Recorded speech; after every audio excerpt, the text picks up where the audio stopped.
네, 안녕하세요. ABO 정윤호입니다.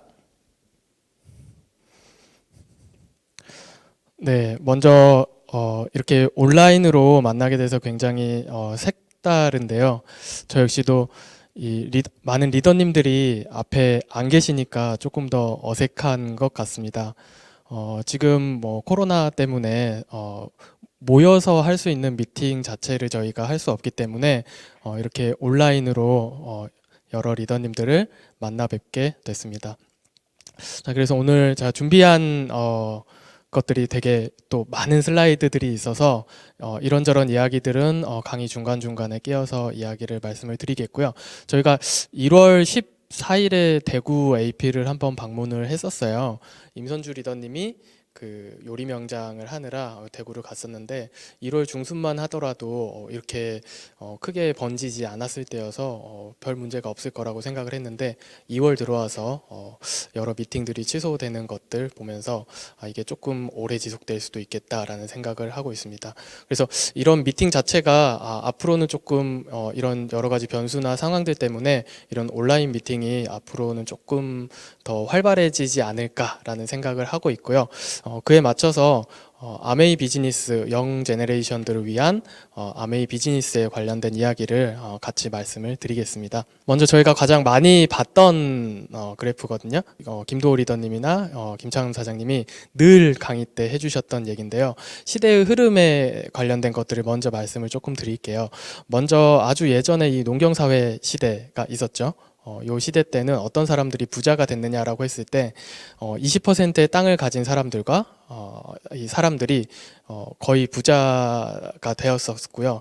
이 80%의 소작농들이 이 땅에서 열심히 경작을 해가지고 본인들 먹을 거 어느 정도 가져가고 나머지는 다 부자들에게 줬던 시대가 있어요. 이때는 당연히 땅을 가진 사람들이 권력을 가졌던 시기고요. 여기서 조금 더 지나가면 산업사회 시대가 옵니다. 이때는 어떤 계층이 발생을 하냐면요. 원래 이 땅을 가지고 있었던 사람들 중에서도 공장을 소유하고 공장을 만들어서 상위 10%로 올라가는 사람들이 있고요. 그 중산층 나머지 80%가 그 공장에서 일을 하면서 생계를 유지하고 나머지 10%가 가난해지는 이런 형태의 다이아몬드 형태의 구조를 보이고 있습니다. 다음 시대는 우리 정보화사의 시대라고 이야기를 하고요. 여기서 중산층들의 몰락이라는 이야기들이 나오면서 네, 이렇게 정보를 가진 20%와 정보를 가지지 못한 80%의 격차가 점점 벌어지는 시대가 왔습니다. 그 다음은 의식기술 사회라고 해서요. 이제는 아주 이 압정형으로 변하죠. 그래서 연결을 하는 사람들만 상위 1%가 되고 나머지 99%는 극빈층으로 떨어지게 됩니다.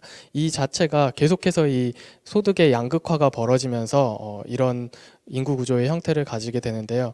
실제로 보면 농경사회는 한 3,000년 주기, 그리고 산업사회는 뭐 300년 주기, 정보화 사회 같은 경우는 30년 주기. 네, 점점 빨라지고 있죠. 의식기술 사회 같은 경우는 3년 단위로 계속해서 빨라지고 있습니다. 앞으로는 어떻게 될까요? 네, 3개월 이렇게도 빨라질 수 있을 것 같아요. 그래서 지금 밀레니얼 트렌드를 한번 쭉 짚어보면서 어떻게 변화하고 있는지를 한번 알아보도록 하겠습니다. 자, 제가 보시면 2015년도에 이 공유경제 이야기를 했었거든요. 저 같은 경우는 원래 협동조합이랑 사회적 기업 관련된 일을 한 3년 정도 했어가지고 이 공유에 관련된 것, 공유 경제에 관련된 것에 있어서 조금 더 빠르게 이해를 할 수 있었던 것 같아요. 근데 저 역시도 이 당시에 이런 우버라는 기업 그리고 에어비앤비 이런 기업들을 이야기하면서 야, 저런 기업들이 정말 공유 경제를 선도하고 있는 기업이구나라고 생각을 했었어요. 왜냐하면 쓰지 않는 자동차, 내가 타지 않는 자동차를 가지고 소득을 올릴 수 있고 내가 사용하지 않는 방을 빌려주고 소득을 얻어주는 방식이었는데요. 제가 아주 뭐 오랫동안 이 공유경제에 대해서 이야기를 했던 게 아니라 어느 정도 이렇게 쭉 지나고 나니까 이게 뭔가 조금 이상하더라고요. 진짜 공유 경제가 있는 게 맞을까라는 고민을 했었어요. 그런 이유는 뭐냐면 우버라든지 에어비앤비라든지 모두 다 차를 가지고 있거나 집을 가지고 있는 사람만이 추가 소득을 얻을 수 있지 사용자가 추가 소득을 얻을 수 있는 일은 아니더라고요. 보니까 조금 더 저렴하게 혹은 조금 더 편리하게 이용을 할 수 있는 플랫폼이지 절대로 사용자가 돈을 벌 수 있는 플랫폼이 아니었어요. 그러면서 매출을 공유하는 회사야말로 진짜 공유 경제 걸맞는 기업이 아닐까라는 생각을 했었습니다. 그러면서 이 공유경제라는 이야기가 조금 들어가고요. 이 다음에 나오는 단어가 바로 이 긱 이코노미라는 단어가 나오게 돼요. 왜냐하면 어떤 서비스가 바로 처음에 나왔을 때는 정의를 하지 못하기 때문에 이게 어떤 건지 잘 사람들이 헷갈려 하더라고요. 근데 서비스에서 문제가 생겨나면 그때서야 이제 법적인 정의 혹은 이게 어떻게 진행이 되는 건지에 관련된 정의가 내려지면서 지금은 우버나 뒤에 이제 연하게 보이시죠? 우버나 뭐 에어비앤비 같은 기업들을 공유경제 기업이라고 하지 않고 긱 이코노미라고 이야기를 해요. 긱 이코노미란 무엇인가라고 봤을 때는 보시면요, 긱 이코노미 체계에서 노동자는 누군가에게 고용되어 있지 않고 필요에 의해서 일을 하고 있어요. 내가 원하는 시간에 일을 하고 돈이 필요할 때만 일을 하고 있는, 어떻게 보면 임시직과 비슷한 거죠. 위쪽에 보면 긱 이코노미는 기업들의 필요에 따라 단기 계약이나 임시직으로 일을 총괄하고요. 그 대가를 받고 있는데요. 보시면 좋은 면과 좀 나쁜 면이 이렇게 같이 있어요. 여기 밑에 있는 면은 좋은 면이죠. 내가 일하고 싶을 때 일을 할 수 있다라는 건 좋은 면일 수 있는데요. 나쁜 면 같은 경우는 내가 계약직으로 있다가 보니까 되게 불안정해요. 수입이 계속해서 불안정해지는 상황이 발생하고 있어요. 보시면 한국에서는 어떤 긱 이코노미들이 있냐라고 봤을 때 쿠팡플렉스라고 해서요. 요즘 나오죠. 저 김형준이라는 가수였는데요. 지금은 저녁에 쿠팡플렉스를 하면서 아르바이트를 하면서 생계를 유지하고 있고요. 또 배민 커넥트라고 있어요. 배민 커넥트 같은 경우도 이렇게 원하는 시간, 일하는 시간에 본인들이 원하는 만큼 일을 해서 돈을 벌어가는 이런 일들인데요. 이런 것들을 우리가 긱 이코노미라고 이야기를 하고 있습니다. 자, 추가적으로 긱 이코노미와 연결되는 건데요. 이 언택트 소비량이 지금 500% 증가했다고 해요.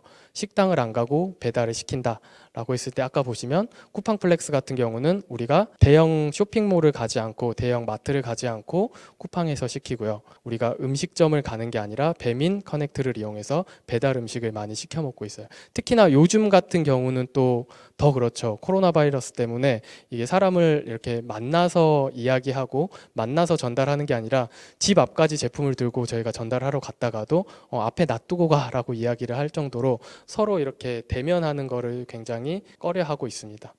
밀레니얼 세대들뿐만 아니라 구매력이 높은 40대들도 확산이 되고 있고요. 보시면 어느 분야가 계속해서 늘어나느냐, 이 배달 음식이나 우리 금융 분야에 있어서 계속해서 이렇게 언택트 비즈니스가 늘어나고 있습니다. 그래서 속도가 지금 너무나도 빨라요. 아까 시대의 흐름 말씀드렸던 것처럼 3000년에서 300년 그리고 30년 이렇게 3년 단위로 가다가 이제는 3개월 단위로도 정말로 변할 수 있겠구나라는 생각이 들게 됩니다. 요즘 뉴스 같은 거 많이 보시면요. 어떤 이야기들이 많이 나올까요? 네, 경제 불황이지 않냐. 경제가 계속해서 안 좋아지고 있다라는 이야기들이 되게 많이 나오고 있어요. 근데 요거 같은 경우도 반반인 것 같아요. 경기가 좋다라고 하는 분들도 있고요. 경기가 나쁘다라고 이야기를 하시는 분들도 계셔요. 근데 보시면 이런 것들이 있어요. 중앙일보에서 보면 정부도 숫자 보고 놀랐다. 기본이 반토막, 코로나 경제 쇼크 해가지고요. 한국으로 관광을 오는 방문객들이 줄어들고 있고요. 놀이공원이나 영화관을 이용하는 사람들이 많이 큰 폭으로 줄어들고 있죠. 그리고 항공기 탑승객 그리고 면세점 매출 역시도 계속해서 떨어지고 있어요. 숙박 음식점, 백화점 역시도 계속해서 떨어지고 있어요. 이런 자료들을 가지고 경제가 너무 안 좋다라고 이야기를 하고 있는데요. 반면에 이런 자료들도 있어요. 대형 마트나 온라인 쇼핑 같은 경우는 오히려 매출이 늘어나고 있고요. 편의점 매출 역시도 늘어나고 있습니다. 이 정반대의 통계를 가지고 있는데 이런 의견도 있고 저런 의견도 있다라는 건 어떤 걸 의미할까요? 보시면 온라인 쇼핑 사상 첫 12조 돌파, 모바일 비중도 역대 최고라고 돼 있어요. 계속해서 온라인에서 쇼핑을 하고 있는 매출액은 계속해서 늘어나고 있고요.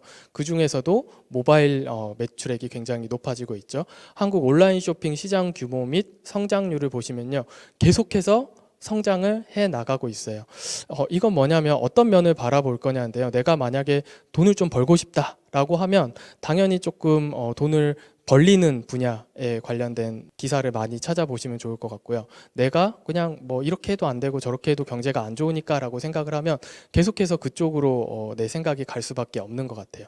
보시면 이거를 어떻게 그 통계적으로 접근을 할 것인가에 관련돼서 여러분들이 고민을 해보시면 좋을 것 같아요. 여러분들의 미래를 좋은 쪽으로 긍정적인 방향으로 생각하고 싶다라고 하면 당연히 긍정적인 통계를 가지고 어떻게 하면 내가 조금 더 이 안에서 삶을 좀 진척시킬 수 있을까라는 생각을 할 수 있고요. 아니면 내 미래는 어두워라고 생각을 하면 당연히 안 좋은 기사들이 내 뇌리 속에 박히게 될 것 같아요. 그래서 이 통계를 어떻게 이용을 하느냐, 같은 통계를 가지고도 다르게 해석을 하게 됩니다, 사람들이. 자, 보시면 이런 기사들이 있어요. 우리 경제가 계속 안 좋다고 하시는 분들한테 저는 이런 기사들을 많이 보여줘요. 벤츠 인클래스 지난해 4만 대 팔렸대요. 2년 연속 가장 많이 팔렸고요. 지금 최근 기사입니다. 보시면 뭐라고 적혀 있어요? K5보다 더 많이 팔렸대요. 누군가의 꿈은 벤츠를 타보는 건데 K5보다도 벤츠 E클래스가 더 많이 판매가 되고 있대요. 자, 2019년도에 팔렸던 차들을 볼까요? 예, 벤츠 E클래스 보시면 얼마짜리예요? 6,350만 원.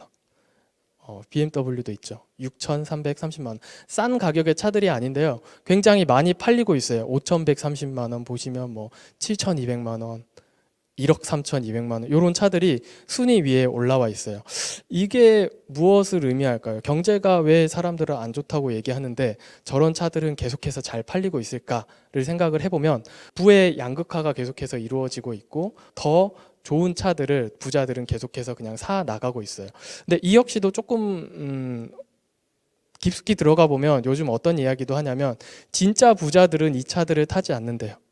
왜? 너무 이제 흔한 차가 돼가지고 진짜 부자들은 사실 뭐 벤틀리나 롤스로이드를 타지 사실 이 벤츠를 이제 선호하지 않는다고 이야기를 하더라고요. 점점 더 양극화는 벌어지고 있습니다. 나는 돈을 못 버는데 왜 다른 사람들은 돈을 많이 벌까? 이거를 아까 앞쪽에 보시면 시대 흐름에 관련돼서 연결지어서 여러분들이 생각을 해보셔야 돼요. 돈이 벌리는 곳에 내가 있는지 아니면 내가 돈이 벌리지 않는 곳에 있는지를 생각을 해보시면 좋을 것 같습니다. 네, 그래서 로버트 기요사키 부자 아빠, 가난한 아빠에서 이 직업의 사분면이 나오고요. 가난한 자들은 수입에 관심을 갖고 부자들은 자산에 관심을 갖는다라고 이야기를 합니다. 가난한 자들은 일을 찾고 부자들은 네트워크를 구축한다. 가난한 사람들은 온몸으로 일하고 부자들은 레버리지를 활용한다.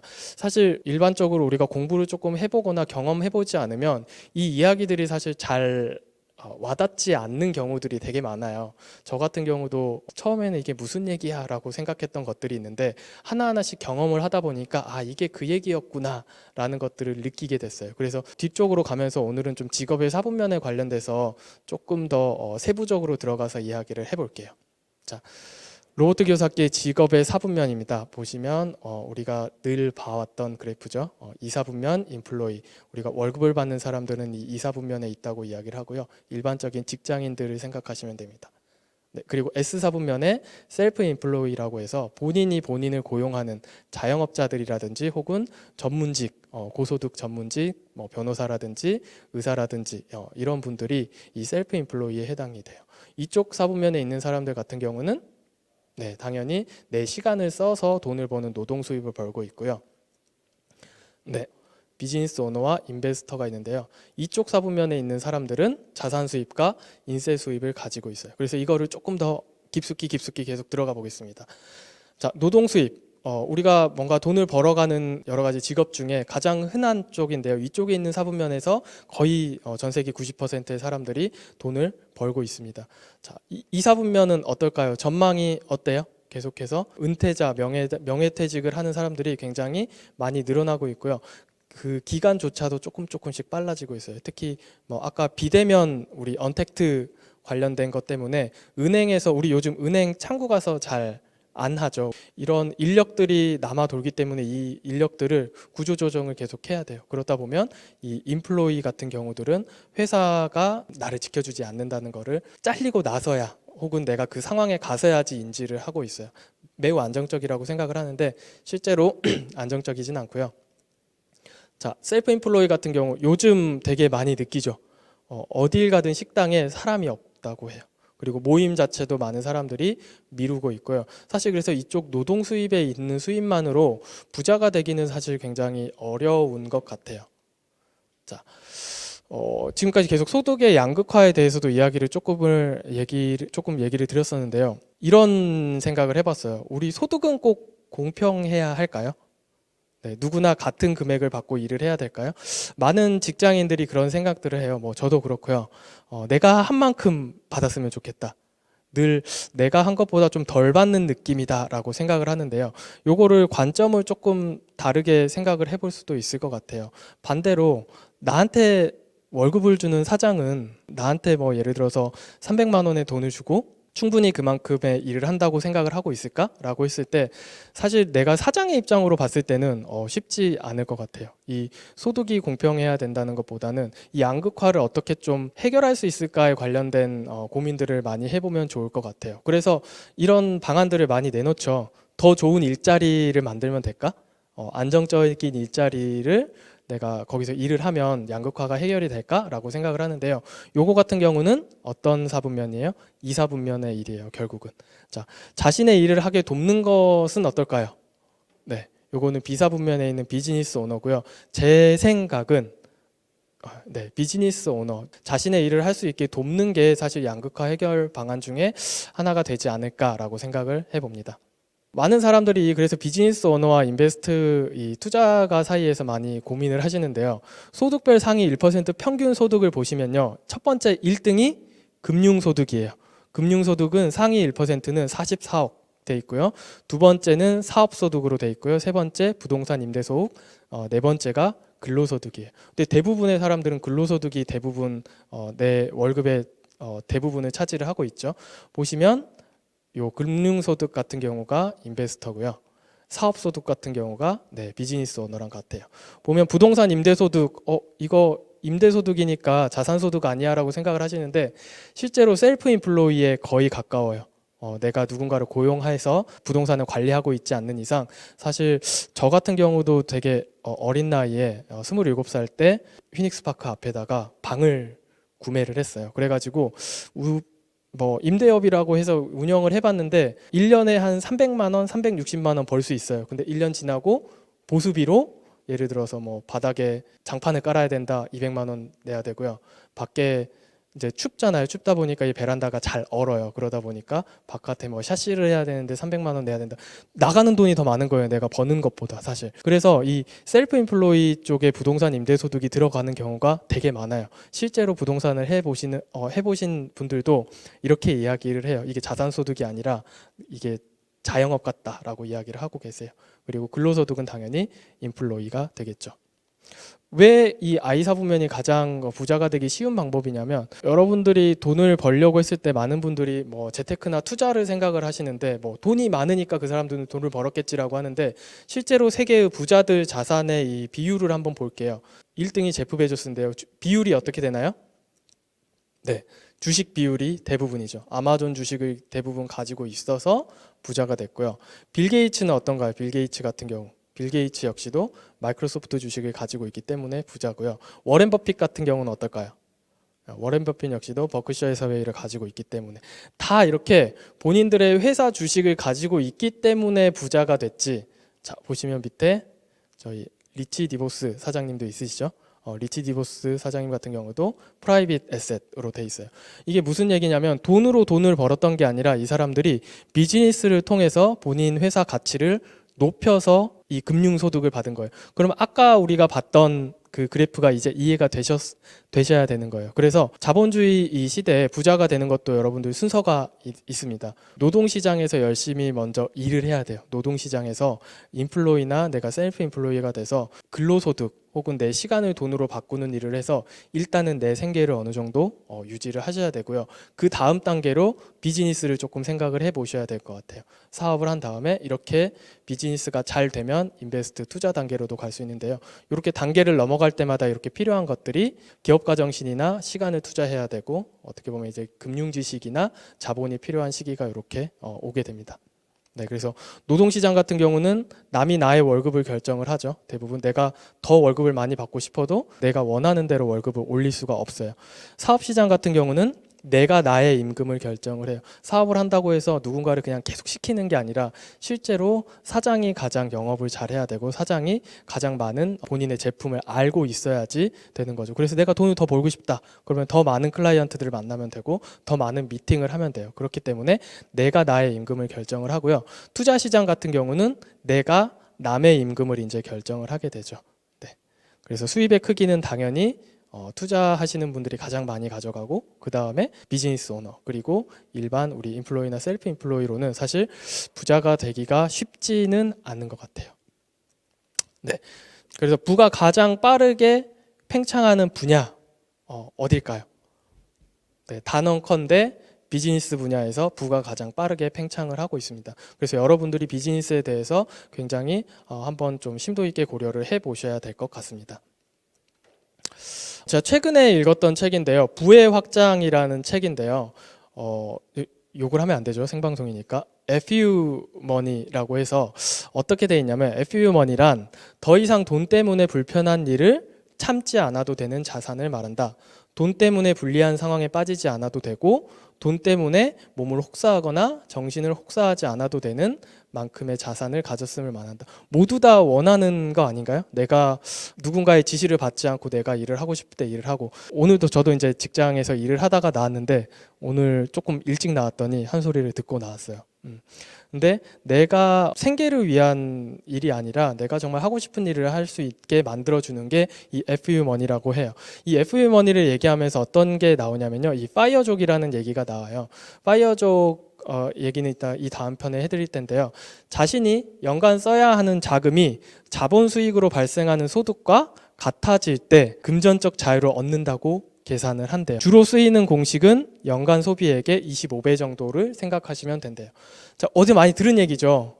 익숙하죠. 네, 저희 캐시플로우 할 때 굉장히 많이 봤던 이야기 아닌가요? 캐시플로우에서 우리 이 대차대조표를 보면 여기에 금융소득이 있죠. 금융소득이 있고 내가 한 달 동안 쓰는 총 지출이 있습니다. 어떨 때 이 우리가 쥐바퀴를 탈출했다고 얘기하죠. 쳇바퀴를 탈출했다고 하는 게, 이 금융소득이 내가 한 달 동안 쓰는 총 지출보다 많아졌을 때 나는 금융 IQ가 이제는 생겼어. 이제는 난 좀 더 자유롭게 살 수 있어라고 해서 G 쳇바퀴를 탈출을 시켜줘요. 금융소득이 조금 더 많아요. 내가 일을 하지 않아도 나오는 이 소득이 많아져야 돈에게 이렇게 시원하게 욕을 하실 수 있습니다. 영상을 하나 보겠습니다. 자, 오늘은 로버트 키요사키가 만든 캐시플로우라는 게임을 뜯어보고요. 같이 해보면서 이 게임이 어떻게 작동하는지 한번 알아보도록 하겠습니다. 여러분, 로버트 키요사키 다 아시죠? 부자아빠 가난아빠 책을 짓고 이 게임을 만들어서 팔았는데요. 아주 전설적인 게임이 됐습니다. 직접 투자를 하고 본인의 어떤 직장인이라는 쳇바퀴의 삶에서 벗어나는 것을 직접 경험해 볼 수 있도록 하는 게임이고요. 네, 여러분, 오늘은 캐시플로우라는 게임을 저희 팀원들과 함께 해봤습니다. 이 말로는 많이 들었었는데 저도 설명을 들어본 적이 있었고요. 굉장히 다양한 경제적 현실을 접해 볼 수 있었고요. 매 턴마다 우리가 재무제표랑 현금 흐름표를 작성하고 지었다가 수정하게 되는데, 매월 들어오는 이제 패시브 인컴이라거나 아니면 자기 소득 자체는 일정하겠죠. 사용해야 되는 지출 등을 써서 매월 결국 발생하는 캐시플로우를 스스로 작성을 하게 돼요. 이게 굉장히 좋은 습관인 것 같아요. 왜냐면 가계부를 직접 작성하면 한 달에 한 번 정도 이걸 정리하게 되는데, 이 게임만 하더라도 벌써 수십 번에 걸쳐서 수십 개월이 지나간 그런 효과를 얻을 수 있거든요. 그 안에서 예컨대 부동산을 좀 레버리지로 산다거나 아니면 비즈니스를 레버리지를 활용해서 산다거나 하는 것이 우리 인생에 어떤 임팩트를 줄 수 있는지를 굉장히 피부로 느껴볼 수 있는 게임인 것 같아요. 그래서 처음에 배우면서 하느라고 시간이 좀 걸리긴 했어요. 지금 한 2시간 조금 넘게 게임을 했는데, 이제 익숙해진 게임 진행자들이 있으면은 여러 사람들이 훨씬 빠른 속도로 이 게임을 진행해 볼 수 있을 것 같고, 사람들이 게임의 룰을 좀 알면은 훨씬 요령을 발휘할 수 있을 것 같습니다. 우리 인생에서도 이런 자산과 레버리지를 어떻게 활용하는지에 대한 요령을 많이 깨달으면 깨달을수록 더 현명한 의사결정을 하겠죠. 또 기회들을 활용할 수 있게 되겠죠. 그런 것들에 대해서 굉장히 다양한 관점에서 많은 간접 경험을 해볼 수 있게 하는 게임인 것 같아서, 여러분 기회 되신다면 이 게임을 꼭 한번 해보시면 좋겠고요. 네, 어떠셨어요? 이 캐시플로우에 관련돼서 천영록 대표님이 유튜브에 저보다 먼저 올리셨어요. 근데 천영록 대표님이 이 캐시플로우를 알게 된 거는 제가 이걸 들고 가서 대표님하고 같이 게임을 했어요. 이게 아마 2018년이었던 것 같아요. 2018년 여름에 제가 연락을 드렸어요. 페이스북으로 글을, 너무 좋은 글들을 많이 보고 있다가 이 대표님한테 연락을 해서 이런 게임을 내가 운영을 하고 있는데 이 게임을 가지고 한번 이야기를 했으면 좋겠다라고 하니까 흔쾌히 시간을 내어 주시더라고요. 그래서 지금은 이제 사옥을 성수동 쪽으로 옮겼는데 그 당시 그 여의도 63빌딩에 입주를 하고 계셨을 때여가지고 지금 어떤 일을 하시냐면 그 로봇 어드바이저라고 해서 알아서 그 투자할 것들을 이렇게 찾아서 투자를 해요. 로봇 어드바이저라고 해서 그런 서비스를 운영하고 계시는데요. 그 당시에 가서 이야기를 했을 때도 이 게임 정말로 좋다. 그리고 제 스토리를 조금 말씀을 드렸었어요. 이전에 저는 27살 때 부동산을 어쩌다 보니까 손을 대게 됐고 이런 경험들을 하고 나니까 이 로버트 키요사키의 이야기들이 이게 그냥 자기계발서의 이야기가 아니라 한국에서도 어쩌면 가능한 일일 수 있겠구나라고 생각을 해서 그 책에 나온 이 캐시플로우를 가지고 3년째 4년째 운영을 하고 있다라고 말씀을 드렸더니 역시 깨닫는 데는 경험보다 더 좋은 게 없다고 말씀을 하시면서 분명히 부동산을 제가 투자를 해봤기 때문에 이게 보였던 거지 이 부동산을 내가 투자를 해봐야지라고 하는 것 자체만으로는 이게 얻을 수 있는 게 많이 없다라고 하시더라고요. 그러면서 역시나 뭔가를 배울 때는 뭔가 내 돈이 깨지든지 뭔가 대가를 치러야 된다라고 이야기를 하셔서 굉장히 재밌게 이야기를 나누고 왔는데 최근에 이 부의 확장이라는 책을 내셔가지고 역시나 제가 읽어봤더니 이런 내용들이 있었어요. 이 부의 확장 안에서도 이 파이어족에 대한 이야기가 나오게 됩니다. 그래서 뭐냐면 경제적인 독립을 통해서 조금 은퇴를 빨리 하자라고 이야기를 하는 것들인데요. 사실 3, 4년 전부터 미국에서는 이야기가 있었는데 크게 주목받지는 못했던 것 같아요. 근데 또 요즘에 들어서 다시 이 파이어족에 관련된 이야기들이 나오고 있고요. 보시면 50대 전에 은퇴하자, 욜로족, 리트족 넘어 뭐 파이어족 이렇게 나오는데 사실 50대 은퇴하는 것도 사실 파이어족 입장에서 조금 늦고요. 50대보다는 40대도 아니고 40세에 은퇴를 하려고 노력을 하는 게 오히려 파이어족의 그 방향하고 맞는 것 같아요. 저 역시도 40대 은퇴를 하고 싶어서 열심히 노력을 하고 있고 이제 5년밖에 안 남았어요. 40대가 되려면. 그래서 이 5년 동안 정말로 집중을 해야 되는데요. 보시면 우리가 이 파이어족에 대해서 이해를 하려면 먼저 정의를 조금 잘 내려야 될 것 같아요. 이 단어에 대한 정의를 잘 내리지 못하면 이해가 안 돼요. 제가 로버트 키요사키 책을 읽고 누군가는 이해가 안 된다고 하고 누군가는 맞는 말이라고 이야기를 하는데 그게 내가 단어를 어떻게 정의를 했느냐에 따라서 다른 것 같아요. 자, 파이어족에 대해서 이야기를 하려면 이 책에 이런 내용이 나온 게 아니라 제가 좀 이렇게 이해를 했어요. 일이라는 거에 대한 정의 우리 보시면 무엇을 이루거나 적절한 대가를 받기 위해서 어떤 장소에서 일정한 시간 동안 몸을 움직이거나 머리를 쓰는 활동 뭐 이렇게 얘기를 하고 있고요. 직업은 뭘까요? 그럼 직업. 생계를 유지하기 위해서 자신의 적성과 능력에 따라 일정 기간 동안 계속해서 종사하는 일이라고 해요. 자, 그러면 합의. 취미는 뭘까요? 취미. 전문적으로 하는 것이 아니라 즐기기 위해서 하는 일. 자, 은퇴. 은퇴 같은 경우는 직임에서 물러나서 사회활동에서 손을 떼고 한가히 지냄이라고 해요. 자, 그러면 이게 왜 파이어족을 이해하는데 이 정의가 필요하냐면요. 은퇴라고 하면요. 대부분의 사람들이 그냥 일을 그냥 그만두고 내가 놀고 싶은 대로 아무 일도 하지 않고라고 생각을 하고 있어요. 근데 그렇게 생각을 하면 되는 게 아니라 은퇴라고 하는 거는 어떤 것에서 은퇴냐면 직업에서 은퇴라고 생각을 하셔야 돼요. 직업에서 은퇴라고 하면 연결을 시켜보시면 어떤 거냐면요. 생계를 유지하기 위해서 일을 하는 거에서 은퇴를 한다는 거예요. 그러면 취미에서 은퇴를 하는 게 아니죠. 그렇기 때문에 은퇴라는 단어 이후에 뭔가를 아무것도 안 하는 게 아니라 내가 하고 싶은 일을 그때부터 진행을 하는 거죠. 이게 그래서 결국은 아까 FU머니하고 연결이 또 돼요. FU머니 같은 경우는 내가 하고 싶지 않은 일을 하지 않을 자유하고도 관련된 거거든요. 그렇다 보니까 내가 예를 들어서 직장에서 막 일을 막 더 업무를 나한테 막 줘요. 그러면 어떠세요?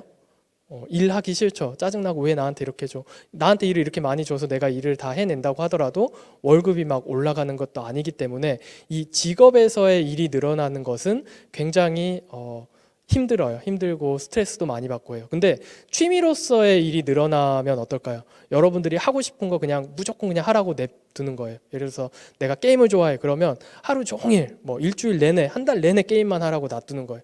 전혀 그러면 그게 일이 아니게 되는 거죠. 그렇다 보니까 이 네 가지에 관한 정의를 내가 잘하면 어떤 게 이해가 되냐면요. 네, 이 사람의 머릿속이 이해가 되실 거예요. 자, 앨런 머스크가 최근에 이 이야기를 했다가 굉장히 욕을 많이 먹었어요. 주 40시간 일해서는 세상을 못 바꾼다. 네, 80시간 일해야 된다. 어떠세요, 직장인분들? 여러분들 직장에서 주 52시간이 무슨 소리야? 80시간 일해야지. 나 때는 100시간도 일했어. 이렇게 얘기하면 어떻게 하고 싶으세요? 막 스트레스 많이 받으시죠. 근데 이 내가 직장인의 입장에서 이 사람을 보고 있기 때문에 이 기사가 굉장히 스트레스로 다가오는데요. 앨런 머스크 머릿속으로 들어가 볼까요? 앨런 머스크는 생계를 위해서 일을 하는 사람일까요? 아니면 그냥 자기가 나 화성 가고 싶어 해가지고 일을 하는 사람일까요? 네. 앨런 머스크는 이미 생계는 다 해결이 됐고 자기가 하고 싶은 일을 하기 위해서 일을 하다 보니까 당연히 지금 하고 있는, 예를 들어서 나 화성에 가고 싶으니까 우주선 쏠 거야 해가지고 지금 스페이스 X라는 회사를 만들어서 우주선을 막 날리고 있죠. 우주선을 막 날리는데 나사에서 뭐라고 해요? 우리 그 우주정거장에 물자를 보내야 되는데 너네가 좀 보내줬으면 좋겠어 해가지고 우주선을 쏘아 올려서 돈을 벌고 있죠. 그게 일이라는 것 자체가, 우리가 이 앨런 머스크 머릿속에서의 일은 취미인 거예요. 취미이다 보니까 저 사람은 80시간을 일을 하든 100시간을 일을 하든 재밌는 거예요.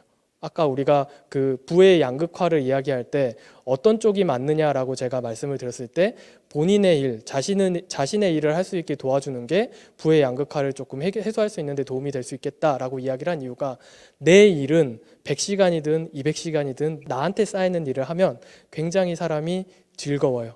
즐겁지만 건강은 굉장히 유의를 해야 되겠죠. 자, 부의 확장에 또 이런 내용들이 나옵니다. 파이어족이 되려면 결국은 소비를 굉장히 극단적으로 줄여야 돼요. 우리 캐시플로우 게임 하다 보면 탈출하는 방법이 굉장히 여러 가지가 있죠. 우리가 자산을 늘려서 탈출하는 방법도 분명히 있지만 부채를 줄여가지고 탈출을 하는 방법도 있어요. 이 파이어족의 방법은 이 부채를 줄여서 탈출을 하자라는 건데요. 보시면 자신의 시간을 단순 근로노동과 치환해서는 수도승과 같은 삶을 살아야 된다. 우리가 원하는 삶이 이게 아니죠, 사실. 그리고 나서 또 이런 이야기들을 해요. 더 이상 남이 해둔 고정 수입 속에서만 방법을 찾다가는 우리가 부자가 될 수 없다. 뭐라고 얘기해요? 사업을 일으킬 고민을 여러분들이 하시고요. 투자를 검토하셔야 되고요. 레버리지와 네트워크 등을 적극적으로 여러분들이 활용을 하셔야 된다라는 이야기가 나와요. 그래서 우리 워라벨 이야기 정말 많이 나오는데 워크 앤 라이프 밸런스를 찾다 보면 이건 직장인들 사이에서는 밸런스를 찾아야 되는데 사실 사장의 입장에서는, 아마존 사장인 제프 베조스는 워크 앤 라이프 하모니라고 이야기를 해요. 집에서 내가 행복한 감정으로 회사에 나오면 회사 일도 잘 되고 회사 일이 잘 되면 당연히 집에서도 좋아지고, 이 워크와 라이프의 밸런스보다는 하모니, 어떻게 조화를 이룰 것인가에 대한 이야기를 하고 있습니다. 자, 그래서 우리가 생각을 해봐야 될 거는 이거예요. 이 네 가지 사분면 안에서 어떻게 1억을 만들까라는 거거든요. 사실 1억을 만들기 전에 투자를 생각하는 건 사실 크게 의미가 없다라는 이야기를 해요. 왜냐하면 아무리 내가 좋은 투자처를 찾아도 투자할 돈이 없거든요. 이게 뭐 2배, 3배를 뛸 수 있는 주식을 내가 안다고 하더라도 투자할 돈이 없기 때문에. 자, 그럼 어떻게 1억을 만들까라고 했을 때 직장에서 보면 한 2,500만 원. 그리고 어떻게 해요? 투잡으로 이렇게 저녁에 직장 끝나고 막 일을 해가지고 배민 커넥트, 뭐 쿠팡플렉스 해가지고 500만 원 정도를 벌어요. 중요한 건 근데 이쪽은 다 노동 수입 쪽이기 때문에 내 시간을 계속해서 사용할 수밖에 없어요.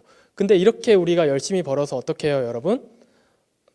네, 투자로 마이너스 1,000만 원. 이런 경우들이 저희 주변에 굉장히 많아요. 그렇다 보니까 1억을 만든다는 것 자체가 굉장히 어려운 일이라고 생각을 해요. 그래서 좀 관점을 바꿔볼게요. 연봉 1억을 만드는 방법이 뭐가 있을까요? 이렇게 이야기를 하면 또 이렇게 생각을 해요. 직장에서 1억을 만들려면 어떻게 해야 되지? 거의 뭐 한 상무급 가야 되죠. 자, 내가 자영업으로 1억을 만들 수 있을까? 이것도 지금 상황으로 봐서는 굉장히 어려운 것 같아요. 내가 앉아있고 누군가가 찾아야 되는데 사람이 안 와, 계속. 자, 비즈니스, 사업으로 1억을 만들면 어떨까? 혹은 투자로 1억을 만들면 어떨까? 사실 이 사업이나 투자 쪽에서 내가 돈을 번다는 건 굉장히 어렵죠. 자, 근데 이 소비를 줄이기 싫은데 우리들은 은퇴를 굉장히 빨리 하고 싶어 해요. 우리 파이어족들이. 그렇죠. 근데 이 파이어족의 이 정의하고 반대되는 거죠. 왜냐하면 소비를 줄여가지고 빨리 탈출을 해야 되는데 우리는 소비를 줄이기 너무 싫은 거예요. 우리 여행도 가고 싶고, 예를 들어서 아이가 태어나면 아이한테 더 좋은 것도 해주고 싶고, 아까 막 옆에 친구는 벤츠 타는데 나는 아직도 뭐 국산차 타고 있고 이러면 계속해서 소비를 하고 싶은데 소비를 계속하게 되면 은퇴를 빨리 할 수 없어요. 그러다 보니까 이런 딜레마에 빠지는 거죠. 소비는 줄이기 싫은데 은퇴는 빨리 하고 싶다. 근데 이런 일이 어떤 것인지를 찾지 못하다 보니까 굉장히 쉽게 포기를 해요. 포기를 하는데 만약에 아메이가 당신을 스마트한 파이어족으로 만들어줄 수 있다면 어떨까요? 그래서 이제 아메이 컨셉에 대해서 이야기를 조금 해볼게요. 자, 소비를 컨트롤하는 일이에요. 소비를 줄이자가 아니라 소비를 어떻게 컨트롤할 것인지에 관련된 이야기를 해볼게요. 아메이 같은 경우는 프로듀서와 컨슈머 해서 프로슈머라고 이야기를 하고 있어요. 그래서 이 프로슈머라는 단어가 굉장히 저도 처음에는 어색했어요. 제가 해보지 않았기 때문에 이런 게 있는 거야 라고 생각을 했고요. 사실 저는 아메이가 프로슈머라고 이야기를 듣기 전에 먼저 유튜브가 프로슈머라고 이야기를 들었어요. 왜냐하면 내가 영상을 보면서 내가 영상을 또 만들어서 올려서 수익을 받을 수도 있기 때문에 이게 프로슈머라고 생각을 했는데 처음에는 저도 그 말에 동의를 할 수 없었어요. 왜냐하면 제가 영상을 찍기가 어려웠고요. 누군가의 이렇게 지금도 그렇죠. 이 사람들하고 이야기하는 게 오히려 편한 것 같아요. 이렇게 카메라에 대고 뭔가 이야기를 계속 한다는 게 정말 어려웠고 이걸 다시 편집을 해서 올린다는 것 자체가 저한테는 사실 크게 할 수 있는 일이 아니라고 생각을 했기 때문에 그냥 누군가의 일이라고 생각을 했던 것 같아요. 그러다 보니까 이 프로슈머에 대해서 조금 생각을 많이 접었었는데요. 돈을 쓰면서 돈을 번다고 이야기를 해요. 이 부의 미래라든지 우리 제3의 물결, 엘빈 토플러 지금은 이제 돌아가셨죠? 이분이 얘기를 하는데 너무 빨리 이야기를 하니까 사람들이 이해를 못했던 거예요. 이 프로슈머에 대해서. 자, 근데 이제는 정부 기관도 그렇고요. 많은 사람들이 프로슈머를 이해를 하고 있어요. 에너지 프로슈머라고 들어보셨나요? 요즘은 이제 많은 분들이 아파트에도 뭐 이런 태양광을 설치를 하기는 하지만 조금 외곽으로 나가서 집을 짓고 사시는 분들 보면 다 이렇게 태양열을 설치를 하세요. 김창남 리더님 집에 가도 위에 태양열이 있죠. 근데 이렇게 태양열로 해서 예전에는 이 태양열 발전이 굉장히 효율이 좋지 않았어 가지고 그냥 내 집에서 쓸 정도밖에 안 나왔던 것 같아요. 근데 계속해서 기술이 발전하면서 이제는 같은 시간 동안에 같은 햇볕양을 받아도 더 많은 전기를 생산하다 보니까 집에서 쓰고도 전기가 남는 거예요. 이제 그러다 보니까 이 남는 전기를 어떻게 주변에 전기가 필요한 집에 팔거나 혹은 한전에다가 되파는 거예요. 그러면 뭐예요? 내가 전기를 생산을 하고 소비를 하면서 다시 판매를 하기 때문에 이게 바로 생산자와 소비자를 같이 하는 프로슈머라고 사람들이 이해를 하고 있고요. 정부 기관에서도 이걸 굉장히 적극 장려를 하고 있습니다. 자, 테슬라 이야기를 굉장히 많이 하고 있는데요. 테슬라는 왜 프로슈머 얘기를 하는데 나왔을까요? 자, 테슬라 역시도 직접 판매를 한다고 이야기를 합니다. 직접 판매가 그러면 뭘까요? 보시면 딜러들한테 우리가 사용을 했고 프로모션에 썼던 돈들을 소비자한테 돌려줄 수 있게 혹은 돌려준다기보다는 소비자들한테 혜택이 갈 수 있게 하는 방법은 이 누군가가 유통마진을 가져가는 것을 줄이는 방법밖에 없거든요. 그렇다 보니까 자동차 회사 중에 최초로 직접 판매를 하겠다라고 테슬라가 이야기를 해요. 자, 테슬라도 다단계인지 한번 볼까요? 테슬라를 여러분들이 구입을 하시려면 추천인이 필요해요. 네, 테슬라 안 사보셨기 때문에 잘 모르죠. 네, 테슬라는 추천인이 필요해요. 그리고 추천인이 누적될수록 혜택과 크레딧이 많아진대요. 누군가 내 아이디를 넣어서 한 대를 사고 두 대를 사고 이렇게 대수가 늘어날수록 혜택이 늘어나는데요. 다단계 비슷한 이렇게 이야기를 하죠. 근데 다단계 자체가 여러분들이 정의를 잘 내리셔야 되는 게 다단계가 나쁜 게 아니라는 정의를 정확하게 잘 내리셔야 돼요. 보시면 제가 지금 잘 기억은 나지 않는데 3대 정도를 나를 통해서 구매를 하게 되면 작은 아이들 타는 전기차 있죠. 아이들 타는 차를 테슬라로 선물을 해요. 따로 구매를 할 수 없는 건데 요거를 선물을 해주고요. 뭐 4대가 나간다 그러면 휠을 주고요. 뭐 5대가 나간다 그러면 휠하고 타이어를 같이 주고 뭐 이런 마케팅을 하고 있어요. 그리고 6대가 나간다 그러면 본사에 초청을 해요. 어디서 많이 본 것 같지 않나요? 네, 이런 방식을 어디서 많이 본 것 같죠. 자, 보시면 추천 지인 안 쓰면 구매가 불가하고요. 구매자도 역시 추천인을 써야 혜택이 더 많이 들어온대요. 희한하죠? 추천한 지인 중에 총 20대가 출고되면 슈퍼카를 준대요. 예전엔 줬는데 지금은 50대로 늘어났다고 해요. 이런 혜택들을 왜 줄까요? 테슬라는 딜러가 없어요. 딜러가 없는 이유는 오너들끼리 서로 시승을 계속 시켜준대요. 왜 시승을 시켜줄까요? 시승을 시켜줘서 이 차 좋다, 이 차를 사야 되겠다라고 하면 내 아이디를 넣어야 되기 때문에. 이런 방식이 직접 판매 그리고 우리가 뭐 흔히 오해하고 있는 다단계 방식이라고 생각을 할 수 있는데요. 다단계 같은 경우 다단계가 잘못된 게 아니라 불법적으로 피라미드 이런 것들이 오히려 문제가 되는 거죠. 그래서 정의를 굉장히 잘해야 된다 싶어요. 요 차를 50대가 출고되면 준다고 합니다. 네. 어떤가요? 가지고 싶나요? 테슬라 추천 인센티브도 이게 언제냐면요. 제가 굉장히 예전에 포스팅을 했었어요. 예전에 포스팅을 했었는데요. 이걸 하겠다라고 발표를 했었는데 굉장히 많은 반대가 있었어요. 근데 결국 지금은 이 방식을 채택을 해서 진행을 하고 있고요. 아메이를 하면서 제가 이런 시야가 조금 넓어지기는 했는데 보시면 돈을 벌 수 있는 방법은 굉장히 많아요. 아까 그 아이사분면 인베스트 투자가가 가장 쉽다고 제가 말씀을 드렸는데 왜 쉽냐면요. 제가 이 글을 쓰는 당시에 돈이 있었으면 테슬라 주식을 샀을 것 같아요. 자, 테슬라 주식 어때요? 저 당시에 가격. 네. 지금 가격 어때요? 지금 저세상 주식이라고 얘기하거든요. 테슬라. 몇 배가 올랐을까요? 수익률 300%. 네. 뭐라고 해요? 앨런 머스크는 여전히 웃고 있죠. 앨런 머스크 다 안 될 거라고 얘기했거든요. 안 될 거라고 얘기했는데 해내고 있어요. 자, 예전에 제가 아메이를 시작하면서 읽었던 책 중에 하나가 또 이 리처드 브랜슨 이 책인데요. 이 책을 읽고 나서 제가 조금 더 이분한테 관심을 가졌으면 어땠을까라는 고민을 해보는데요. 왜냐면요, 지난 우리 두바이 행사 때 형이 왜 거기서 나와? 왜 아메이 행사에 리처드 브랜슨이 와서 이야기를 했을까요? 역시 이 리처드 브랜슨을 딱 보고 나서 이 리처드 브랜슨이 이 무대에서 나는 우주를 가겠습니다 얘기했는데 다 비웃었을 거 아니에요. 우주를 어떻게 가, 아직 사람이 우주를 갔다 오는 게 민간으로서는 쉽지 않은데 라고 생각을 하셨을 거예요. 근데 이 당시 시점에서 버진 갤럭틱의 주가는요 9달러였어요. 근데 지금 주식은 어때요? 25달러. 본인이 우주 간다고 했는데 주식이 먼저 우주를 가게 생겼어요. 보시면. 네. 몇 퍼센트?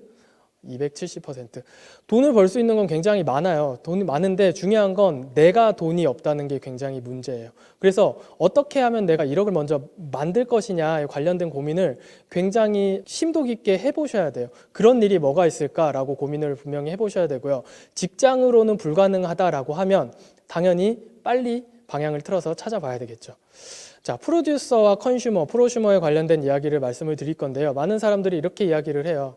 처음에는 이 오해를 하는 이유가 이런 것 같아요. 우리 프로슈머야 라고 이야기하는데 사실 처음에 아메이를 가입하고 나서 내 카드 내역을 보면 어때요? 생산하는 건 0이에요. 근데 계속해서 아메이만 찍혀 있어요. 그러다 보니까 내가 계속해서 소비하는 것처럼 느껴지겠죠. 하지만 이런 시점이 지나면요, 어쩌면 이런 시점이 오기도 해요. 조금 더 내가 아메이 제품을 사용을 하고 누군가한테 이 좋음을 알린다고 하면 20% 정도의 소득이 생기는데요. 여전히 명세서는 내가 쓰는 게 더 많아요. 네, 80%는 내가 지출을 하고 있는데 20%의 생산이 일어나고 있는 거죠. 근데 또 어느 정도 시간이 일정 기간이 지나면요 50대 50 수준이 될 때가 와요. 내가 예를 들어서 뭐 100만 원을 썼는데 실제로 100만 원이 들어오네, 이런 시점이 오게 되거든요. 네. 조금 더 시간이 지나면 어떨까요? 나는 20%밖에 안 썼는데 돈이 더 많이 들어와요. 이 시점을 우리가 이렇게 나눠서 보면 여러분들이 소비자로 계실 때는 좋은 제품을 사용하고 어느 정도 아주 약간의 소득을 얻을 수 있는 이 소비자의 시점이 있었다면 50대 50 정도라면 이제 부업 정도 될 것 같아요. 부업. 그리고 내가 생산하는 게 소비하는 것보다 더 많은 시점이 온다라고 했을 때는 그때부터 사업자라고 이야기를 하는 거 아닌가 싶어요. 그래서 프로슈머라는 게 어느 한 지점에 있는 게 아니라 이렇게 계속해서 이동을 해요. 처음에는 소비자였다가 어느 정도 지나니까 내가 부업이 되고, 이 부업에서 내가 지금 직장에서 버는 돈보다 많이 나오니까 그냥 차라리 그냥 아메이나 해야 되겠다 해서 사업자가 되는, 이렇게 점점 이동을 한다고 여러분들이 이해를 하시면 좋을 것 같아요. 자, 그래서 이게 왜 가능하냐? 누구나 매달 사용하는 돈이 있기 때문에 가능해요. 사람들은 어디서 쇼핑을 할까요? 이마트, 롯데마트, 뭐 주변 편의점, 아까 계속해서 매출이 올라갔던 곳들이 있죠. 그리고 요즘에 가장 뜨는 인터넷. 인터넷에서 계속 쇼핑을 하고 있어요. 그러니까 당연히 오프라인 매장의 매출은 줄어들 수밖에 없고요. 전통시장의 매출은 계속 줄어들 수밖에 없어요. 저희도 사실 마켓컬리를 사용을 해봤는데요. 굉장히 편하더라고요. 우리 예를 들어서 우리 저녁에 이렇게 내일 이제 빵을 구워야 되는데 저녁에 들어가다가 계란 사는 걸 까먹었어요. 계란 사는 걸 까먹어가지고 이거 어떻게 하지 고민을 하다가 마켓컬리에다가 신청을 딱 해요. 혹은 쿠팡에다가 내가 주문을 해요.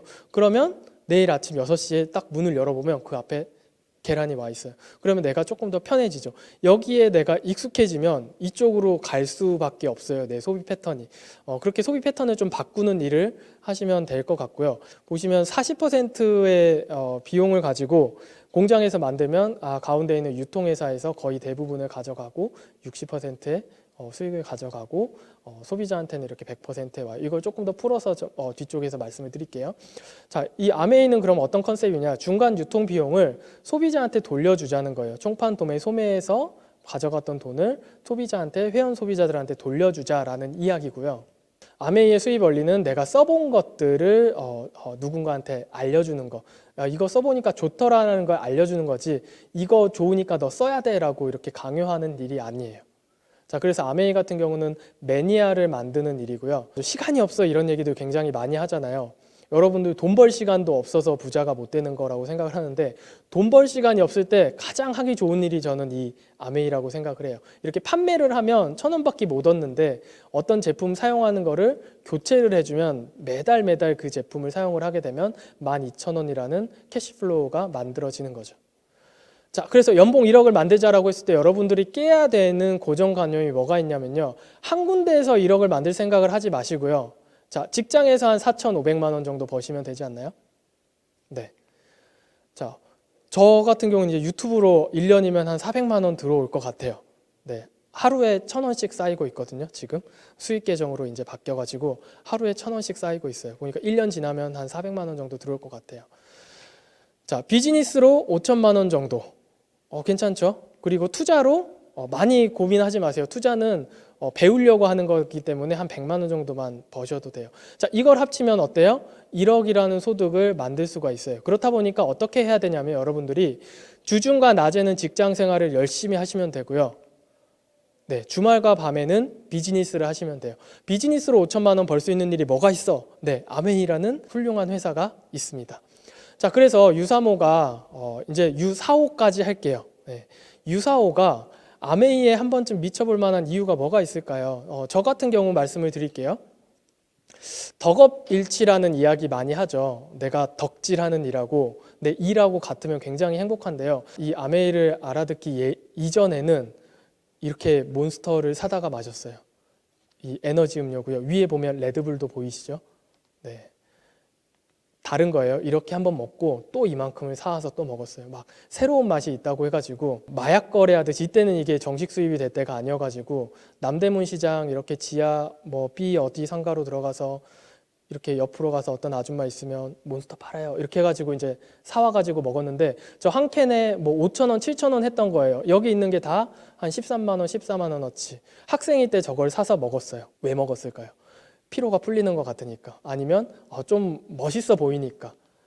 자, 이렇게 레드불 먹으면서 뭐라고 했냐면 이거 왜 찍었냐면 다음날 홍대를 왜 가야 되냐면 이렇게 보드 타러 가야 되니까 보드 타러 가서 레드불 먹고 몬스터 나눠 먹고 해야 되니까 주변 사람들한테 제가 얼마나 많이 알렸겠어요.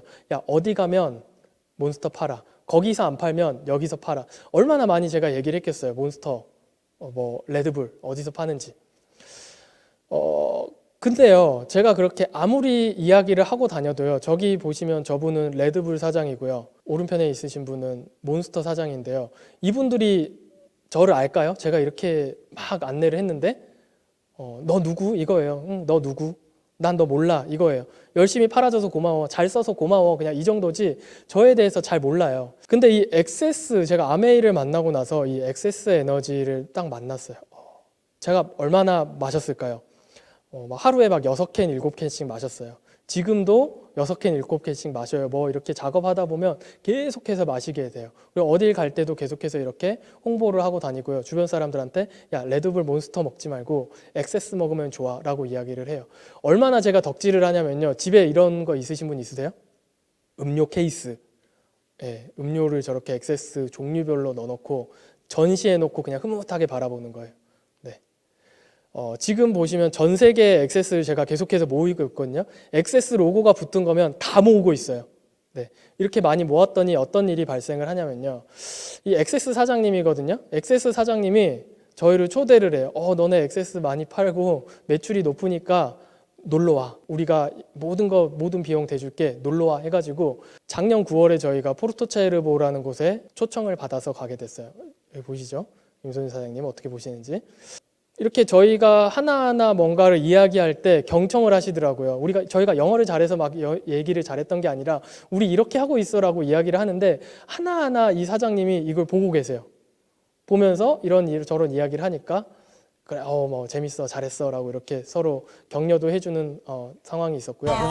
제가 유튜브를 하고 있어서 이런 것들을 좀 요구했어요. 네, 저희 유튜브 구독해달라 이렇게 얘기를 하셨고요. 네.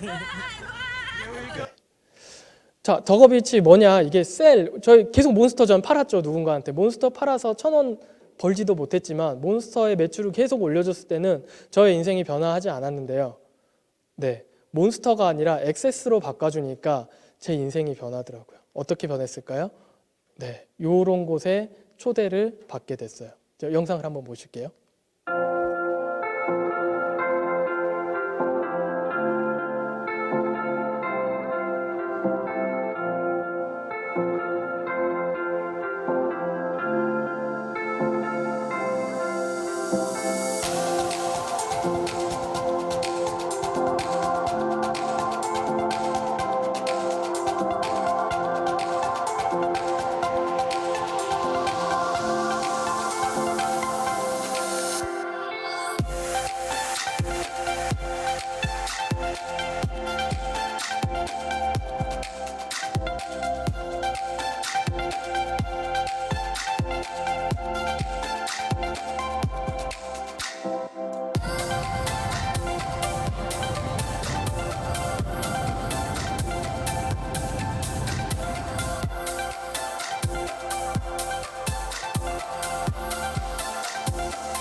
네, 영상 이렇게 저희가 많이 찍어 왔는데요. 보시면 이렇게 요트를 빌려가지고 저희가 여행을 했고요. 계속해서 저희를 그 슈퍼 VIP라고 해가지고 계속해서 데리고 다녔어요. 저희 전무님도 오셔가지고 계속 저희와 같이 동선 이동을 했고요. 실제로 이 아메이 깃발을 이 눈 앞에서 보니까 굉장히 새롭더라고요. 자, 그리고 이제 모든 시즌이 끝났기 때문에 모든 팀들이 모여서 파티를 하는데, 네, 옷을 맞춰 입고 온 것 같죠, 임선주 리더님이. 네, 올라가서 춤도 추고 놀고요. 그리고 저희가 저희 이제 내일 일정이 있어서 집에 가보겠습니다라고 했더니 덕 사장님이 오셔가지고 잘 가라고 오늘 어땠는지 관련된 이야기도 하면서 이렇게 해주시는데요. 생각을 해보면 이게 얼마나 대단한 일이야라고 생각을 하실 수 있는데요.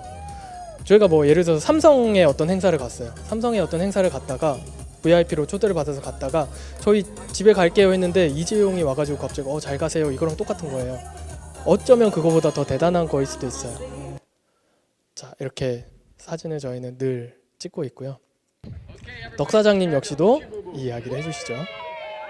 네, 지금 우리 센트리아 유튜브 보고 계시는 분들 센트리아 구독 좋아요도 꼭 눌러주시길 바랄게요. 자, 조금 돌려서 볼게요. 그래서 사람들 어디서 쇼핑을 할까요? 어디서 쇼핑을 하나요, 이 마스크? 네, 어디서 쇼핑을 하나요? 우체국하고 농협에서 쇼핑을 하고 있죠, 지금. 자, 이게 왜 이런 문제가 생겼냐 보면 생산자에서 우리가 보면 광고, 총판, 도매, 소매를 지나서 소비자한테 이렇게 가는데요. 이 과정을 조금 줄여가지고 대형 마트가 이 일들을 대신하게 됐어요. 대형 마트에 지나서 이제는 TV, 인터넷으로 넘어왔고, 아메이가 뭘 하냐면 이 생산자를 조금 더 비싸게 만든다는 거예요. 조금 더 질을 좋게 만들어서 회원들한테 직접 팔자, 직접 조금 더 싼 가격에 제공을 하자라고 하고요. 그렇기 때문에 회원제 쇼핑 방식을 채택을 했고 100% 고객 만족 보증돼. 우리 제품이 안 좋으면 그냥 환불해 줄게요. 색깔이 안 좋아도 환불을 해줄게. 색깔이 마음에 안 들어도 환불을 해줄게. 우리가 재고를 다 떠안을게 라고 이야기를 하는 거예요. 자, 그러면서도 수익을 분배를 해주겠다는 거죠. 이게 우리가 지금 굉장히 많은 일이 일어난 건데요. 유통에서 무슨 일이 있었냐라고 하면 지금 소비자한테 이렇게 가죠. 가는데 이 마스크를 200원에 만들었어요. 이해가 굉장히 좋아요. 얘가 있으면. 그럼 당연히 광고를 하겠죠. 광고를 해서 500원이라는 돈이 나갔어요. 자, 근데 총판에서 이걸 받으면서 1,000원이라는 돈이 되죠. 자, 도매에 가서 얼마가 될까요? 2,000원이 돼요. 자, 소매에 가서 얼마가 될까요? 3,500원이 돼요. 그럼 소비자는 얼마에 사요? 네, 5,000원에 사요. 이게 지금 유통에서 일어나고 있는 일들이에요. 현재 지금. 자, 그러면 어때요? 지금 이 총판 도매 소매 광고를 했다고 해서 마스크의 질이 더 좋아졌나요? 더 좋아진 건 없어요. 이 유통을 했다는 이유만으로 굉장히 많은 돈들을 가운데서 가져가고 있는데, 아메이의 컨셉이 뭐냐? 저 유통에서 저렇게 돈이 늘어나지 않게끔 우리가 직접 소비자한테 가져다 주겠다라고 약속을 한 거예요. 에이, 저렇게 팔까요? 네, 진짜 저렇게 팔아요. 10장에 49,000원이면 개당 뭐 4,900원이죠. 이것도 저희 소비자들한테 얘기 들었는데, 결제해도 결제가 완료된 것만으로도 안심을 하면 안 된대요. 다음 날 결제가 취소돼 있대요, 그냥. 그렇기 때문에 직접 받기 전까지는 믿을 수 없다. 지금 그런 상황이고요. 마스크를 제가 판 게 아니라 저렇게 교체를 해주는 거예요, 교체를. 자, 아메이에 대해서 조금 얘기를 하면 59년도에 이 리치와 제이에 의해서 만들어졌고요. 여러분들이 이 창업자의 책을 보시면 굉장히 처음에는 어려워요. 네, 이게 무슨 얘기야 라고 생각을 하실 수 있는데, 이 책들을 읽고 이 아메이 안에서 여러 가지를 경험을 하시다 보면 이해가 되시는 순간들이 오실 거예요. 미국의 스타트업들 보니까 애플도 그렇고요, 다 창고에서 시작을 했대요. 성공한 기업들 보면 아마존, 구글 뭐 다 창고에서 시작을 했다고 하는데, 아메이도 창고에서 시작을 했습니다. 네. 아메이의 기업 이념 보시면 자신의 독자적인 사업을 통해 성공을 꿈꾸는 모든 사람들에게 성공의 기회를 제공을 하고 있습니다. 이 네 가지 비전과 같이 보시면 기본 이념 네 가지, 자유, 가족, 희망, 보상이라는 네 가지 기본 이념을 가지고 있고요. 저희 리치 디보스 사장님 이제 돌아가셨는데 세계 이렇게 포브스 검색해 보시면 이렇게 순위 위에 아메이가 올라와 있어요. 이건 인스타그램에다가 그 헬렌 디보스 호스피털이라고 병원을 검색을 해보면 이렇게 아이들이 굉장히 치료를 받고 좋아진 사진들을 많이 올렸는데요. 이 역시도 아메이가 지역사회에 기부를 한 병원이고요. 한국에 없는 부자를 찾아서라는 프로그램에서는 미국의 50대 기부 순위에 20위에 디보스 패밀리가 순위를 해 있고요. 프라이빗 컴퍼니 순위 보시면 28위로 힐튼 같은 곳보다 훨씬 더 높은 순위를 포브스에서 매겨놨어요. 자, 그리고 최근 자료인데요. 월스트리트 저널에서 이런 것들을 조사를 했어요. 산업 영향 평가 뭐 이런 것들을 조사를 했는데요. 아메이가 안 보이시죠? 아메이가 안 보이는데 17위 보시면 뭐가 있어요? 알티코가 있어요. 알티코. 이 알티코가 아메이 모 기업인데요. 보시면 1등인 게 있어요. 저 끝에 보시면 하나가 1등인데, 업계와 비교하여 평균 이상의 과학 연계를 가진 특허권을 포트폴리오에 포함시키는 정도를 나타내는 뭐 품질 속성 값인데요. 그리고 두 번째로 또 색깔이 쳐져 있는 게 산업 영향력 같은 게 있어요. 이게 왜 아메이가 이렇게 순위가 올라와 있을까요? 20개 기업을 뽑았더니 17위에 이런 아메이가 올라와 있는데요. 보시면 이런 것들이 여러분들이 예전에 제가 말씀드렸던 거랑 연결이 되는데요. 이 테슬라나 스티브 잡스, 제가 좋아하는 CEO들이거든요. 네, 리치 디보스 사장님까지 해서 이 세 분이 굉장히 연관이 많아요. 보시면 테슬라 예전에 무선 충전을 해요. 차 이렇게 주차하면 아래에서 무선 충전기가 차를 충전을 해주죠. 애플워치 막 발표했을 때 저 뒤에 아메이 센터 로고 보이시나요? 네. 그리고 테슬라가 애플 휴대폰을 가지고 충전을 하는 걸 보여주고 있는데, 저 위에 작게 보시면 이커플드라고 로고가 붙어 있어요. 이커플드가 뭐냐, 이렇게 무선으로 우리가 전기를 보내주는 건데요. 우리 아메이 정수기에 쓰인 기술이에요. 보시면 이 에디슨 어워드 보시면 이 두 분이 굉장히 예전에 이 상을 받으셨죠. 그리고 앨런 머스크나 스티브 잡스 역시도 이 같은 상을 받았어요. 되게 신기하죠. 자, 근데 이 기술을 보면 풀턴이라는 회사가 이 이커플드 기술을 가지고 있는데요. 좀 많은 사람들이 그래요. 이거 아메이 기술 아니다. 풀턴 기술이다라고 이야기를 해서 제가 또 찾아봤어요. 찾아봤더니 어때요? 풀턴 이렇게 회사 홈페이지 들어가서 이 회사 주소가 어딘지 보면 되죠. 어딘지 이렇게 주소를 제가 찾아봤더니 풀턴 로드 7575번지라고 돼 있어요. 생각해보니까 이 풀턴 로드가 그 풀턴이구나. 네, 풀턴 로드 7575번지를 하면 이 아메이 본사가 나옵니다.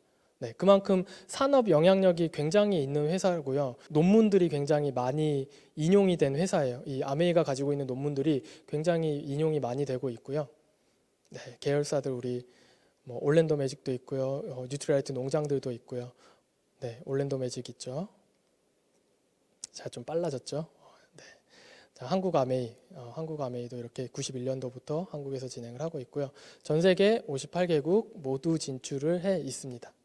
네, 현재 경영자는 스티브 베넨델 사장님이시고요. 덕디보스 사장님도 계시고요. 최근에 이제 이 전문 경영인 밀린드 판트 사장님을 영입을 해가지고 전문 경영인 체제로 이렇게 바뀌었어요. 자, 제품은 뭐가 있을까요? 제품 같은 경우는 브랜드로 넘어갈게요. 아메이 홈페이지 여러분들이 들어가 보시면 이 뉴트리라이트, 그리고 아티스트리 화장품, 그리고 우리 퍼스널 케어, 치약 칫솔 같은 치약 칫솔 샴푸 같은 우리가 평생 동안 쓰는 이 퍼스널 케어, 그리고 홈 리빙 세탁 세제라든지 집안을 청소하는 것들, 그리고 우리 지금 가장 필요한 거죠. 청정기, 앰모스피어 스카이, 그리고 정수기 같은 것들이 있고요. 원포온 제품도 한국에서 만든 제품들이 아메이 네트워크에 올라와 있습니다. 자, 마케팅 플랜 같은 경우는 뭐 아까 봤던 것들인데요. 제가 일부러 그냥 살짝만 넣어놨어요. 아까 봤던 것들이기 때문에 이건 조금 넘어가고요. 네. 요거를 바꿔주는 일이라고 제가 말씀을 드렸죠. 자격 인정 같은 경우도 조금 빨리 넘어갈게요. 수익 구조 같은 경우는 또 다른 우리 미팅에서 한번 이야기를 들으시면 좋을 것 같고요. 오늘 이 URL 보내주신 분들 있죠. 그분들한테 한번 우리 물어보면 좋을 것 같아요. 자, 사실 제가 말씀드리고 싶은 게 이 여행 프로그램이에요. 우리가 파이어족 하다 보면 파이어족 얘기를 하면서 이 여행을 제가 빼놓을 수가 없었던 게, 우리가 열심히 돈을 벌어가지고 여행 한번 가면 돈을 다 쓰죠. 돈을 다 쓰고 오기 때문에 당연히 돈을 모으기가 굉장히 어려워요. 근데 아메이 비즈니스를 하면서 우리가 어느 정도 일정 수준의 핀을 성취하게 되면, 일정 수준의 매출이 달성을 하게 되면 여행을 보내주거든요. 여행을 보내주다 보니까 뭐 이번 회계년도 같은 경우는 나트랑을 가겠죠. 그리고 다음 회계년도 시드니 이렇게 가는데요. 이게 어떤 차이가 있냐면요. 여러분들이 잘 지켜보셔야 되는 게, 파이어족을 하다 보면 우리가 일반적인 원래 이론을 파이어족의 이론을 봤을 때는 소비를 극단적으로 줄여야 돼요. 소비를 극단적으로 줄이다 보니까 여행은 당연히 꿈도 못 꿀 거고요. 내가 뭔가 포기해야 되는 것들이 굉장히 많은데요. 이 소비를 아메이로 컨트롤을 함으로써 여행도 무료로 갈 수 있고요. 추가적인 소득이 나올 수도 있고요. 이 소득 자체가 계속해서 여러분들한테 돈에게 욕을 할 수 있는, FU 머니를 외칠 수 있는 하나의 도구로서 굉장히 좋은 방법이 될 수 있을 것 같습니다. 제가 이렇게 보면서 그랬어요. 레드불 회사에 여러분들이 만약에 입사를 하셔서 마케팅 팀에 가서 굉장히 뭐 뛰어난 퍼포먼스를 보인다고 한들 여러분들의 월급은 높아지지 않습니다. 뭐 인센티브 조금 받을 수는 있겠죠. 근데 여러분들이 이 레드불이 아니라 액세스를 가지고 굉장히 뛰어난 마케팅 퍼포먼스를 만약에 보여준다면 여러분들의 몸값 혹은 여러분들이 받을 수 있는 수입이 굉장히 많이 늘어날 수 있다라는 것들을 제가 이야기를 드리고 싶고요. 조금 더 자세히 알아봐야, 그리고 정확하게 알아봐야지만이 우리가 아메이에 대해서 이해를 할 수 있을 것 같아요. 그리고 이해를 하는 것뿐만이 아니라 경험을 분명히 해봐야지 이해가 안 됐던 것들 역시도 이게 이런 이야기였구나라는 것들이 이해가 되실 것 같아요. 지금 상황인지라서 미팅 자체를 모여서 하지 못하고 이렇게 온라인으로만 방송을 해야 되는데, 분명히 곧 이 사태도 분명히 해결이 될 거고 잘 극복을 하고 나서 여러분들을 이렇게 미팅장에서 보면서 이야기를 할 수 있는 날이 빨리 올 수 있었으면 좋겠다라는 생각을 해봅니다. 오늘 방송은 준비한 건 여기까지 진행을 할 거고요. 여러분들 나가시기 전에 꼭 이 우리 센트리아 월드 유튜브 구독 꼭 한 번씩 눌러주시고요. 시간이 나시면 저희 후쭈 부부 들어와서 후쭈 부부 역시도 구독을 해주시면 좋을 것 같습니다. 여러분들하고 빨리 미팅장에서 만날 날을 저 역시도 기대하면서 오늘 방송 마치도록 하겠습니다. 오늘 시청해 주셔서 너무 감사합니다.